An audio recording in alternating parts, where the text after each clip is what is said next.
godina ilo abbabor bulchiinsa magaalaa matu Irreecha Malkaa Soor irratti argamna. Irreechi Malkaa Soor Irreecha hora Finfinnee akkasumas hora Bishooftuutti aanee akka lixa Oromiyaatti Irreecha guddaa fi uummanni bal'aan irratti argamudha. Irreechi kunis walakkeessa baatii ji'a sadaasaa keessa jechuudha kan inni kabajamu. Sababiin isaas immoo keessumattuu godinni ilo abbabor godina jiitu akkasumas rooba guddaa kan qabu ta'uu isaatiin kan keessa lageen kan irratanii fi roobnis kan caamu baatii sadaasa kana walakkaatti waan ta'eedhaaf ayyaanni kun yookiin irreechi kun ji'a sadaasa walakkaa keessatti akka kabajamus abbootii gadaa salgan iluurra odeeffanneetu jira. Tole ka irreessi uumamaa wal qabata. Irreessi Malkaa kan inni kabajamu yeroo bacaqii gannaa keessaa baanee booqaa birraatti ceenu yeroo Malkaan irratu yeroo daggalli saaqatudha. Kan keenya kun ammuma dhiyeenyaatti illee rooba jabaatu ture. Reef torban tokko torban lama bokkaan caame daggalli saaqachuunsa. Keelloonis daraaruunsaa kunoo amma daraaraa keellooti kan hin qabadhee jiru. Keelloonis daraaruunsaa biqiloonnis daraaruun jara ifuun jara yeroo kana kan keenya boodatti harkifata jechuudha.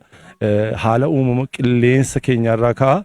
Kanaafuu kan keenya sadaasni kun yeroo dhuma isaati jechuudha gara lixa kanaatti kana haala qilleensarraa ka'a waan biraarraan ka'u utuu keelloon hin daraarin utuu biqiloonni hin daraarin utuu malkaan bo'in deebiin irreeffachuun immoo dhowwaadha. Qalbii boora'ee fi malkaa boora'ee ittiin irreeffatan jedhama. Amma malkaanis bokkaan roobee lolaadhaan hin boora'u calaluu jalqabeera jechuudha. Kanaaf yeroo kana Malkaa Soor irratti ayyaaneffachaa jirra jechuu barbaade. Irreechi Malkaa Soor jalqabbiidhuma uummanni Oromoo gadaadhaan bulaa jalqabuu isaatii kaasee irreeffataa ture garuu dhiibbaa sirni gita bittaa kanaan dura taasiseen waggaa 150 booda walitti cite booda deebi'ee irra caalaa haaromee amma sadarkaa kana ga'uunsaa gaariidha. Garuu immoo amma guddachuu qabu wanti inni guddanneef tokkoffaa addaan citu isaatii lammata immoo hawaasuma keessatti dudhaan kun safuu kun deebi'ee kan kooti jedhee namni fudhachuun amma dhalooteen amma dhalooteen qubeetiif uummanni amma jiru kan koo jedhee guddisuudhaafis misooma adda addaatti turizimiidhaafis oolchuudhaaf irratti hojjetamaa jira. Garuu amma fakkeenyaaf yoo furanne irreechi Malkaa Soor malkaa Arsadeetti aanee kan dursa jalqabee lixa Oromiyaa irraa yookaan immoo ilma Machaa keessaa kan jalqabeera. Akkaataa jalqabbii isaatti akkaataa turtii isaatti immoo xiyyeeffannaanis ittiin kennamne lammata immoo beeksisuma irratti illee miidiyaan adda addaa hangafa ta'uusaa beeksisee akka namoonni karaa turizimiitiin guddisan irratti hojjetan hin goone. Kanaaf manni komii qabna. Waggaa sadii asii haala ho'aadhaan durillee xinnoo laafee ture. Amma garuu baay'ee haala ho'aadhaan malkaa Finfinneetiif malkaa Olsadeerraatti qaxxalee haala ho'aadhaan haala bareedina qabuun haala gamtaa qabuun gamaaf gamanaa wal waamee ollaa wajjiniin ta'ee baay'isee kan durii caalaa immoo keessattuu inni baranaa kun adda ta'ee namoota ollaarra jiran naannoorraa waammachuudhaan ollaa ofii walfaana wal duukaa hiriirsuudhaan haala ho'ina qabuuf haala bareedina qabuun baay'isee haala nama gammachiisuun kabajamaa jira. Obboloota dabalannee baay'ina dur waggaa 3-4 duratti baay'ee dabaleerra amma obboloota daddabalanneeti baay'inni keenya yoo lafa durii sana ga'uu baatellee obboloota ollaa keenya dabalanneeti kan kabajaa jirru isa kana tadda godha hidheetan gammachuun qaban.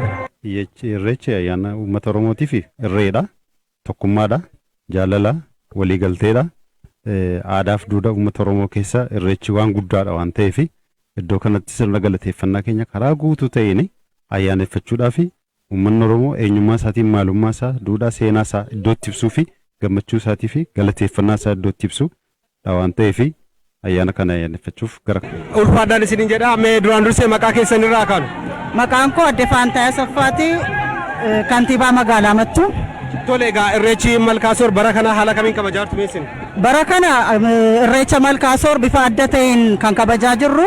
Bifa adda ta'e yeroo jedhu irreecha keenya kan baranaa Malkaa Sooritti kabajnu kan adda taasisu tokko akka naannoo Oromiyaa yookiin kan godina keenya duwwaatu tun taane sabaaf sablammootni Gaambeellaa, Shakkoo bakka keenyatti argamanii karaa aadaa jaraa mul'isuu danda'uun wal bareechinee kan kabajnuu fi waliigalammoo birmadummaa biyyaallee milkaa'eessuu keessatti muummichi ministeera keenyaa yeroo ammaa daangaa biyya gabachiisuudhaaf duularra jiran keessa waa lamaanuu biyya keenyaafis hawwii gaarii qabannee aadaaf duudhaa keenya immoo waliin gabbifannee kabajna jennee kan qabannee jiru ta'uun karaa addaatiin kabaja baranaa ayyaana irreechaa Malkaa Soor adda isa taasisa. Dhiibbaa baay'ee nurra gahaa ture, aadaan keenya akka mul'anneef waan baay'ee nurratti godhamaa ture, amma garuu sun darbee amma aadaa keenyaan akka barbaannetti kabajaa jirra aadaa keenya.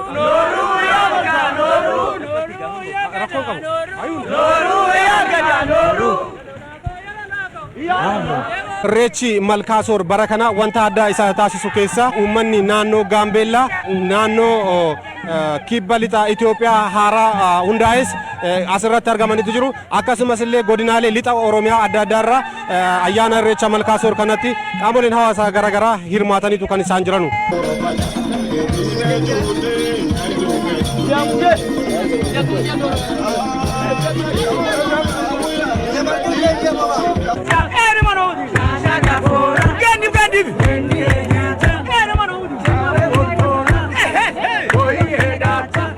Irreecha kana baay'ee bareedaadha. Naannoo Gaambeelarraan dhufe irreecha kana baay'ee bareedaadhaan kabajaa jirra.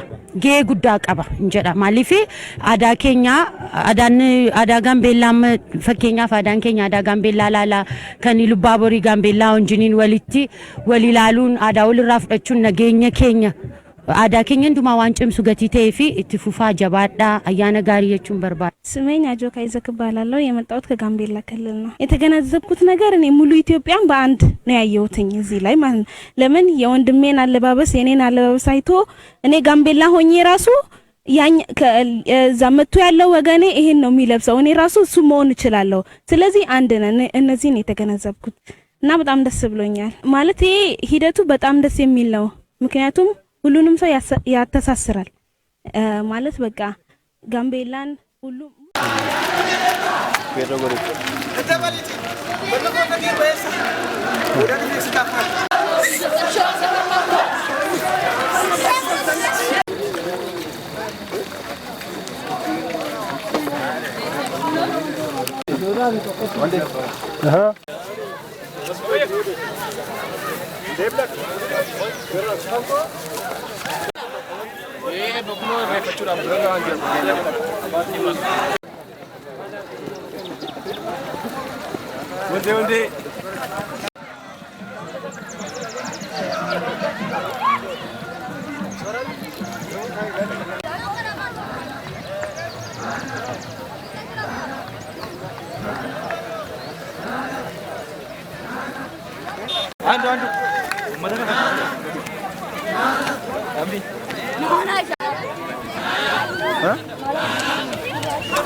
Mana kana uummanni kanarra goo.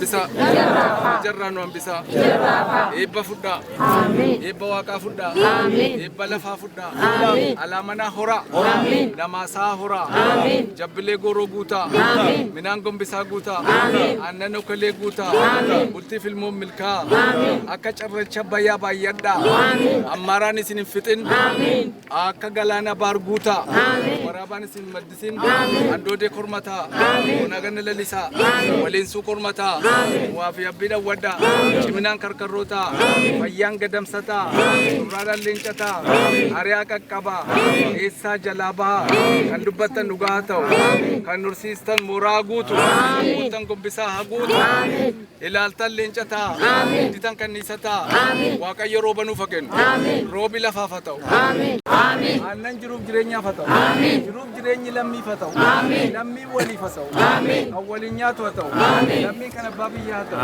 أولين جران نوكانو أكو ملكا كان دبني بشاوا كان باكا مغريسا كان أرجعني وقاوب كان أرجمني وقاوب كان أسيتو أرجعني ولا بسورة بسورة ننجدو أما فهم ترى بنو راها كابو بدان كينيا أبولو تكان كينيا قدتو ولا لان كينيا أبيكو بيكان كينيا أبولو درجة سكيرون شمرين ندوكار فتني ليه قدتني كم بيجرال تني بيجل بولشة ربي سنتايس جالالي كده كسر جرات بان كده كسر أبام إريتش كينيا إريتش جالال بمتاز إريتش تو كمال بمتاز إريتش جالال بمتاز إريتش نجينا ربي بمتاز أكل لفك أبدا إلا لفك أبدا وتاج الله أبدا كورا كبينيا أبدا دلدلا كشي أبدا إساب جواري أبدا تايا دعاري أبدا أما سنرا كابو هم تو سنرا كابو كلشامرا سنرا كابو هاتو سنرا كابو بكالشي بكيتاو بيجينا كهاتاو دوغان كراهاتاو داريسولا هاتاو باركم باركو فاتاو بارنا جينياتاو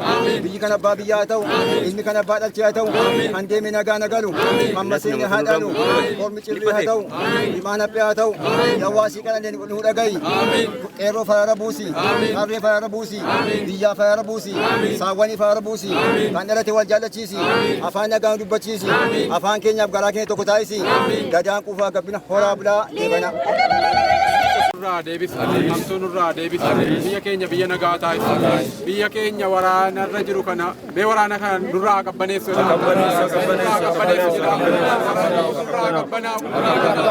Kan dhiiga dhangalaa'u, kan dhiiga dhangaleessuu barbaadu, kan lubbuu balleessuu barbaadu kana rabbi nurraa deebis. Nurraa deebi'u. Nagaa yeroo gabaabaatti nu haa dhageessisu. Yaa Waaqni nagaa nu dhageessisi jedha. Waggaa kana warra gammachuudhaan wal argu nu haa taasisu. Kan waggaan nu ga'een galanni isaa ga'u. Hamaa nurraa deebisu. Hamtuu nurraa deebisu. Lafti sina eebbisu, waaqni sina eebbisu, jiruun sina eebbisu, jireenyi sina eebbisu, jireenyi jiruu keessa irratti sina qusatu. Alaamanaa horaa, saanamaa horaa, dambilee gorroo guutaa, aannanoo kolee guutaa. Ilum biyya jaalalaati jaalarra kana rabbi siniif haa kennu. Bakkeedhaaf keessa nutti ka'e kana rabbi nurraa haa dadhabsiisu. Irreessi hirreedha hirree keenya waaqni haa cimsu. Kan duulee jiru rabbi nuuf haa cimsu. Waraanarra jiru rabbi nuuf haa cimsu. Lubbuu keenya ba'uu lafee keenya cabuu rabbi nu haa holchu. Kan lubbuu keenya baasuuf kan lafee keenya cabsuuf nutti hiriire rabbi nurraa haa dadhabsiisu. Ga'e nagaadhaan nu haa holchu. Kan bardeen gaddaa geenye kan baranaa galanni isaaf haa ta'u. Kan bara dhufuutiin ittiin nu haa ga'u. Wanti qabanne horii nuuf haa ta'u. Wanti dubbanne dhugaa nuuf haa ta'u. Ejjennaa faana nu haa tolchu. Dubbannaa baanaa nu haa tolchu. Biyyi kun nagaa haa ta'u. Biyya kana keessatti rabbi nagaa nu haa godhu. Ariyaa qaqqabaa Oromoon hin baqatu horaa bula. Olchu Waaq. Dogongora nu olchi. Olchu Waaq.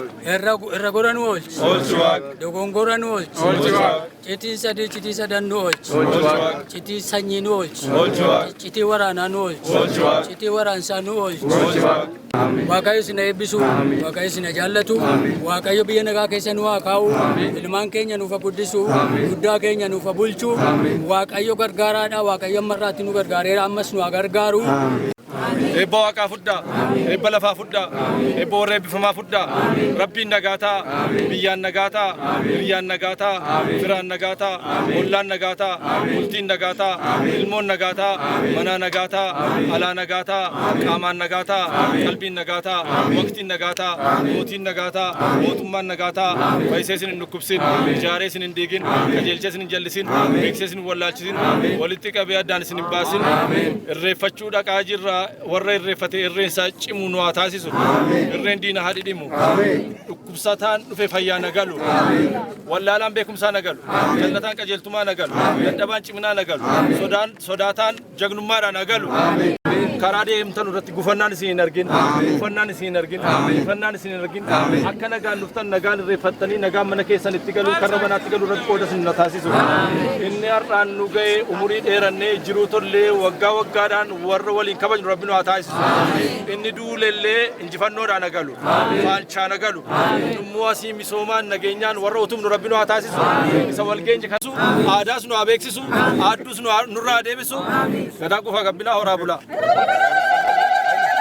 nu wajjin ta'u maatiin keenya nagaadhaan jiraatan biyyi keenya fayyaa godhatu namni dhukkubsate afayyu namni dadhabe ajabaatu waaqayyo ijoollee keenya nuuf guddisu mootii keenya soddula dhaqe diliidhaan nu adeebisu waaqayyo hundumaa nuuf abisee ባል ያርግልን በያለንበት ሰላም ይስጠን ኢሬቻ ፍቅር ነው ፍቅር አይንሳችሁ ጤና አይንሳችሁ ሰላም አይንሳን ፍቅር ይስጠን አንድነት ይስጠን ሽማግሌ የሚጠነክርበት ይሁን ወጣቱ ሰላም የሚያገኝበት ይሁን ሕፃን የሚያድግበት ይሁን እዚህ የመጣችሁ ደግሞ በሰላም የምትመለሱበት ይሁን በረከትና ረድኤት ቤታችሁ ይቆያችሁ ደግሞ ከርሞ በሰላም አቆይቶ በዚህ ከዚህ በበለጠ በጤንነት በደህንነት ጠላታችንን ድል አድርገን የምንገናኝበት ዓመት ያርገው ሰላም ይስጣችሁ የመጣችሁበት በሰላም ተመለሱ እድሜና ጤና ይስጠን እግዚአብሔር ሀገራችንን ሰላም ያርገው አሜን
Maqaan koo Wandimuu Dabalaa Amanteen jedhama. Itti gaafatamaa jiraadha turizimii godina Lubbaaboor. Bartanuu Irreechi Malkaa Soor bara kana karaa adda ta'een akkaataa kanaan kabajnee hin beeknu. Sabaaf sablammoonni ollaa keenya jiranu karaa irratti hirmaatanidha kan kabajame. Naannoo Gaambeellaa irraa naannoo uummattoota kibbaa naannoo haaraa hundaa'e 11ffaa kan hundaa'e naannoo uummattoota kibba lixa Itoophiyaa irraa godinni shakkaa nu wajjiniin ayyaana Irreechaa Malkaa Soor haala ho'aa ta'een kabajanii jiru. Akka karooraatti saganteeffannee jirra. Naannoon kun iddoo hawwata turistii top destination baafnee kan jirru 10 keessaa iddoo tokkotti qabannee jirra. Qorannoodhaafis naannoo Oromiyaa irraa fi federaala irraa dhufanii amma nu gidduutti argamachuudha keessumoonni. Kanaaf iddoo kana misoomsuudhaaf sagantaa guddaan qabamee jira akka mootummaattis akka godinaattis jechuudha. Meetarii gara lixaa kanarratti sirni TPLF ture kun dhiibbaa akkamiirraan gahaa ture? Akkuma beekamu sirni duraan ture sabaaf sablammoonni akkaataa walitti hin dhufneen siistamaan ijaaramee sirnaan ijaaramee namni walirraa fagaachaa ture hojjibaa ture. Amma immoo akkuma mul'atu sabaaf sablammoonni ollaa keenya jiran bifa adda ta'een jila aadaa jaraallee hirmaachisanii nu wajjiniin kabajaa jiru. Jijjiirama guddaa jiraachuu hin danda'amu. Gara fuulduraatti akka inni babal'atu akka inni misoomu akka inni cimu kana caalaa bakka beeksifamuudhaaf shoora guddaa nurraa eegama gahee guddaa nurra jiraata. Kanaaf akkuma ammas itti kabajame kana sabaaf sablammoota ollaa keenyaallee kan waamne Oromoonni naannoo jalaa keessa jiraatan Irreecha calaqqee duudhaa jira akka achitti geggeeffatanuu fi jarri carraa argatu jennee naannoon Gaambeellaa fakkeenyaaf yeroo darbe uummanni Oromoo achi jiraatu ayyaana Irreechaa akka kabajatuu fi carraa guddaa badanii jiru. Bara dhufu immoo karaa adda ta'een karaan Oromoota ollaa jiran hirmaachisen ni kabachiisu jennee yaadna. Akkuma kana godinni shakkaas wajjin haasaa jirra waan ta'eef Oromoonni naannoo sana jiraatan illee uummanni Oromoo naannoo sana keessa jiraatu ayyaana Irreechaa akkaataa kanaan akka kabajuu danda'uuf maree wanti eegalle jira. Kanaaf gara fuulduraatti walitti dhufeenyi sabaaf sablammootaa Oromoota wajjin jiru akka babal'atu barbaanna. Galatoomaa.